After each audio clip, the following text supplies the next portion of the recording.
क्या आप भी उन स्टूडेंट में से हैं जो यूपी पीसीएस एग्जाम को लेकर इंतजार में हैं? क्या आप भी उन स्टूडेंट में से हैं जो एग्जाम में हुए डिले और ट्रांसपेरेंसी की कमी से परेशान हैं? तो इसका जवाब है हाँ, हम सभी परेशान हैं। आज के इस वीडियो में हम इन्हीं मुद्दों पर बात करेंगे और जानेंगे कि क्यों हो रहा है ये प्रोटेस्ट और इस प्रोटेस्ट को रोकने का क्या है सॉल्यूशन, किस तरीके से ये रुक सकता है। लेकिन उससे पहले हम समय में थोड़ा सा पीछे चलेंगे और जानेंगे कि इस तरीके की घटनाएं ऐसी कौन कौन सी हैं जो पहले घटित हो चुकी हैं, फिर उन्हीं को आधार बना के हम आगे बात करेंगे। अब मैं जो आपको बताने वाला हूँ ध्यान से सुनिएगा।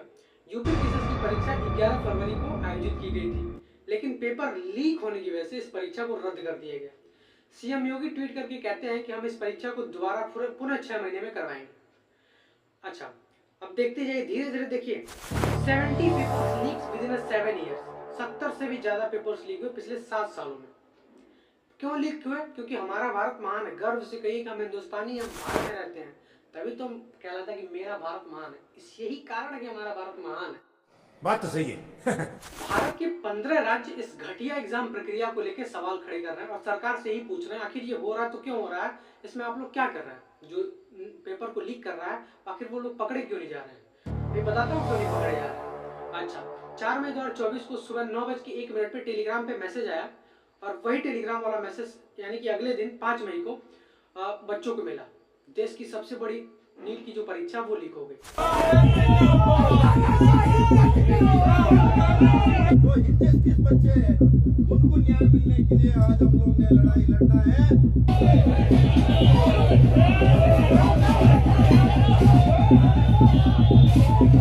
नीट की तैयारी से लेकर फाइनल सिलेक्शन तक एक बच्चे की हालत खराब हो जाती है। उसके ऊपर परिवार की आकांक्षाएं रहती है, उम्मीद रहता, भरोसा रहता है, यही याद रहता माता पिता को कि हमारा बच्चा हमारे लिए एक दिन कुछ करेगा।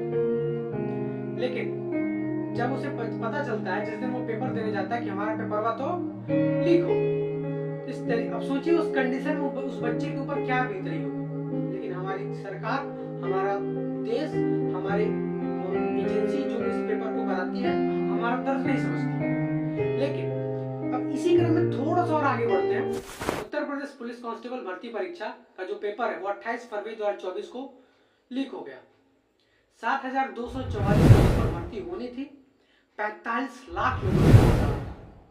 इसके बाद जब पेपर लीक हो गया तो सीएम योगी ट्वीट करते हैं और कहते हैं कि हम 6 महीने में वापस से पेपर कराएंगे। सीएम योगी के ट्वीट के बाद जब उन्होंने कहा कि हम 6 महीने में दोबारा पेपर करवाएंगे तो छात्रों में थोड़ी सी आस, किरण की आस ये जागी कि चलो फिर दोबारा पेपर होने तो वाला है। भगवान की कृपा से इस बार पेपर भी हुआ और रिजल्ट का भी वेट हो रहा है। भगवान की अगर कृपा बनी रही तो उन सभी लोगों का कल्याण होगा जो इस एग्जाम को दिए थे। बस सही सलामत रिजल्ट आ जाए सबका सबका। अगर हम पिछले 5 साल के डेटा को बड़े ध्यान से देखें तो हम पाएंगे कोई भी ऐसा साल नहीं जिस साल में पेपर न लीक हुआ।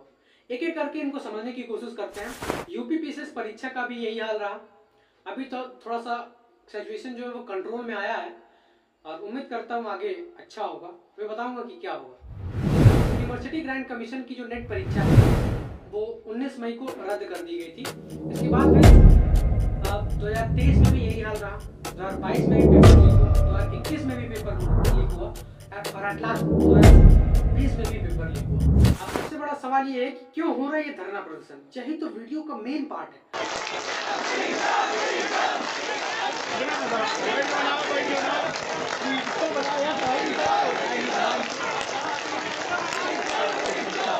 तो बड़े ध्यान से सुनिएगा। छात्रों का कहना है कि पीसीएस और आरओ की जो परीक्षा एक शिफ्ट में कराया जाए। पेपर को 2 शिफ्ट में बांट देना किसी भी तरीके से उन्हें सही नहीं लग रहा है। उम्मीदवारों को कहना है कि अगर पेपर 2 शिफ्ट में होता तो हमें पेपर की कठिनाई और सरलता का पता नहीं लग पाएगा। इससे उनके मन में भ्रम पैदा हो, खामखा परेशान होंगे। तो बस इतना चाहते हैं आयोग से कि उनकी जो परीक्षा प्रणाली है वो एक ही दिन में पेपर कराया जाए, वो 2 शिफ्ट में नहीं जाते हैं। हालांकि यूपी पीसीएस ये भी कह रहा है कि अगर हम 2 शिफ्ट में पेपर कराते हैं तो आपको नॉर्मलाइजेशन का एक फायदा देंगे। इतना सब बताने का कारण यही था कि आप पीछे की बातों को आधार बनाकर करंट के सिचुएशन को समझ सके।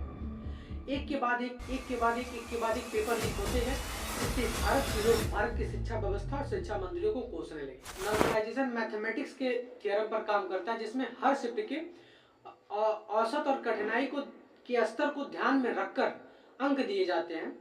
आसान भाषा में अगर हम कहें तो नॉर्मलाइजेशन वह प्रक्रिया है सभी शिफ्टों के नंबर को हटा करके एक बराबर का स्कोरिंग सिस्टम तैयार करना, वो नॉर्मलाइजेशन कहलाता है। आशा करता हूँ ये नॉर्मलाइजेशन की प्रक्रिया आपको अच्छे तरीके से समझ में आई होगी। इतनी हरकत की वजह से हम छात्रों का जीवन 1 या 2 साल, इनफैक्ट 3 साल यूँ चुटकियों में बर्बाद होता है, जिसका कोई हिसाब नहीं होता। लेकिन ये साले नहीं समझते हैं चीज़ों को और ये अपनी हरकतें करते रहते हैं, और जब तक इनकी हरकतों को रोका नहीं जाएगा तब तक इस देश का तो कल्याण कभी होने वाला है नहीं। और ये कंडीशन ना तो पेपर लीक के खिलाफ अभी तक कोई सख्त कानून नहीं बनाया गया भारत में, और जो मौजूदा कानून है वो इस प्रकार है। जैसे आईपीसी की धारा 420 धोखाधड़ी के लिए, 406 विश्वासघात के लिए, सब क्लॉज बी आपराधिक षड्यंत्र के लिए। तो ये 3 कानून है जो पर्याप्त नहीं है इस मामले में। यही कारण है कि इतने जो पेपर लीक के बाद जो कार्रवाई होती है वो इतने धीरे धीरे, इतनी मंद गति से होती है, इसका कोई हद हिसाब नहीं है। अब बात करते हैं किस तरीके का कानून चाहिए। भारत में एक नेशनल लॉ की जरूरत है, एक राष्ट्रीय कानून की जरूरत है। और राष्ट्रीय कानून कैसा?